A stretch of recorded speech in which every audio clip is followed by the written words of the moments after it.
நாடன் சூர்யான்னு ஒரு இளைஞர், இன்னைக்கு இளைஞர்கள் நல்லா எழுதுறாங்க, எழுதியிருக்கிறான்.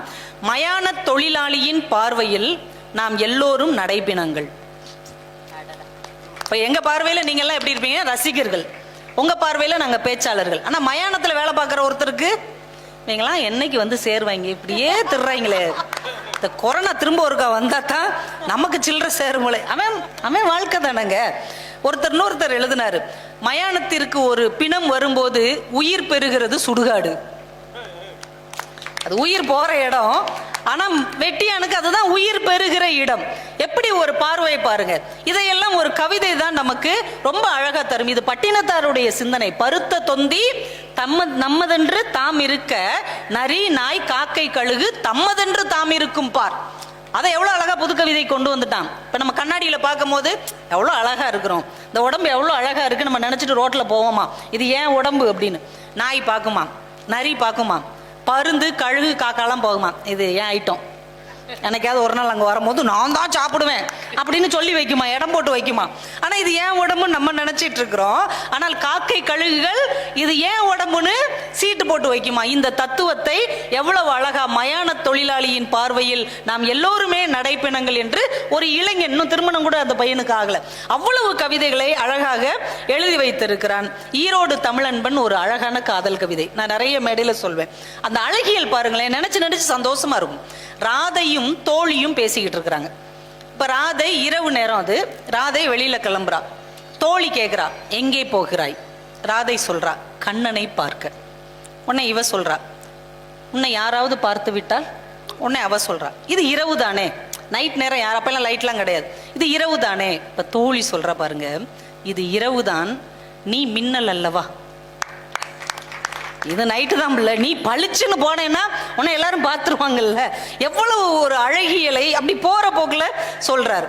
அமுத பாரதி அழகா ஹைக்கு எழுதுவார். ஃபேஸ்புக்ல டெய்லி ஒரு ஹைக்கு எழுதுறாரு. எப்படித்தான் இந்த மனுஷன் எழுதுறாருன்னு தெரியல. அவருடைய கவிதை புக்கம் இருந்தா வாங்கி படிங்க. 2 கவிதை, ஆனா ஒரே டாபிக். நிலா பத்தி ரொம்ப முன்னாடி ஒரு கவிதை எழுதினார், 3 வருஷத்துக்கு முன்னாடி. நான் அதை பழைய டைரியில் எழுதி வச்சிருந்திருக்கேன். என்ன அப்படின்னா, எவ்வளவு எப்படியெல்லாம் கவிஞன் திங்க் பண்றா பாருங்க. இரவெல்லாம் நிலவோடு இருந்தும் தெளியவில்லை சாக்கடை. சாக்கடையில நைட்டு முழுக்க நிலா தெரியுது, ஆனா சாக்கடை தெளிஞ்சிருக்கா? இது யாருக்கு சொல்லப்பட்ட கவிதை?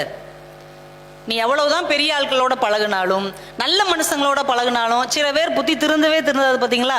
எவ்வளவு நாள் நல்லவன் கூட இருந்தாலும் சில கெட்டவன் புத்தி தீரவே தீராது. அது மாதிரி நிலா இரவெல்லாம் அந்த சாக்கடையில தான் இருந்தது, ஆனா சாக்கடை தெளியவே இல்லை. இப்படி 4-5 வருஷத்துக்கு முன்னாடி எழுதினார். முந்தா நாள் ஒரு கவிதை எழுதியிருக்கிறார். முகமா சுளிக்கிறார்கள் யான் இருக்கிறேன் சாக்கடையில் ஒளிரும் நிலா. அதே கான்செப்ட் எப்படி மாத்தி விட்டார் பாருங்க. உன்னைய பார்த்து முகமா சுளிக்கிறாங்க, நான் இருக்கேன் சாக்கடையில போய் நிலா ஒளிருகிறதாம். அப்ப எளிய மக்களுக்காகவும் ஒரு பிரகாசமான தீபம் வந்து சேரும் என்கின்ற நம்பிக்கையை அப்படியே மாத்தி விட்டார். அதே நிலா, அதே சாக்கடை. ஆனா ஒரு கவிஞன் எப்படி வேண்டுமானாலும் அதை மாற்றி போட முடியும் என்ற ஒரு அழகான அடையாளம் இந்த கவிதைகளுக்கு இருக்கிறது. ஒரு கவிதை எப்ப ஹைக்கூவா மாறும். அறிவுமதி ஒரு கவிதை எழுதிட்டு போயிருக்கிறார், கவிக்கோட்டர். வாழ்க்கை இதுதான், செத்து கொண்டிருக்கும் தாய் அருகில் சிரித்து கொண்டிருக்கும் குழந்தை. இப்படி எழுதிட்டு போயிருக்கார். கவிக்கோ சொல்லியிருக்காரு, இந்த தத்துவம்லாம் நம்ம சொல்லக்கூடாது. அதான் சிறுகதைக்காரங்க சொல்லுவாங்க, இதுதான் வாழ்க்கைங்கிறத நம்ம சொல்லக்கூடாது. கவிதைக்காரன் கவிதையை மட்டும் சொல்லி அவங்கள புரிய வைக்கணும். இதே கவிதை அவர் மாத்துறாரு, சாகும் தாய் அருகில் சிரிக்கும் குழந்தை. வாழ்க்கை இதுதான், இது நம்ம சொல்லணும். அப்போ ஒரு கவிதை போற போக்கில் சொல்றது கிடையாது. ஒரு மனிதனை அவனுடைய போக்கில் சிந்திக்க வைப்பதுதான் கவிதை என்று கவிக்கோ அதன் மூலமா சொல்லி இருக்கிறார். முபாரக்னு ஒரு தம்பியை பத்தி இவங்க சொன்னாங்க பாருங்க, அவன் ஒரு சூப்பர் கவிதை எழுதியிருந்தாங்க. எனக்கு பிடித்த மழை துளிகள் தான் இழுத்து செல்லுகிறது நான் நேசிக்கும் பூச்செடியை. எனக்கு பிடித்த மழை துளிகள் தான் இழுத்து செல்லுகிறது நான் நேசிக்கும் பூச்செடியை. நமக்கு பிடிச்சவங்க தான் பல நேரங்களில் நம்ம மனசுக்கு பிடிக்காததை செய்வாங்க.